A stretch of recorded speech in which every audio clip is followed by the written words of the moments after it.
আরে ভাই বাইক না আবার ইনভাইট দেয়, দেখি বাইকনার গ্রুপে যাই। হ্যালো হ্যালো, মিরাজ মামা আরে কি রে ভাইকনা, কি হইলো, কান্না করতেছিস কেন? আমার ফ্রেন্ডলিতে একটা প্লেয়ার আছে, ওর গ্রুপে গেছি, গেলে আমাকে অপমান করে গ্রুপ থেকে কিক দিয়েছে। আরে আরে কান্না করিস না, আর তোর সাথে এত খারাপ ব্যবহার করলো কেন সে?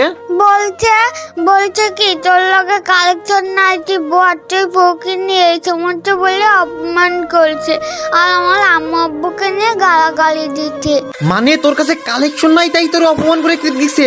আমার বাইক না বাংলার জমিনের একমাত্র কালেকশন ভার্সেস কিং আমি, আর আমার বাইকনারে কালেকশনের জন্য অপমান করে কিক দিছে। আমি গেম টেম খেলবো না, এই গেমটার জন্য শুধু গালাগালি শুনতে হয়। ও মামা তুমি বলো আমি টাকা পয়সা কই থেকে পাবো আমার আইডিতে যে কালেকশন করবো? হ্যাঁ তুই ঠিক কথা বলছিস, আর তোরে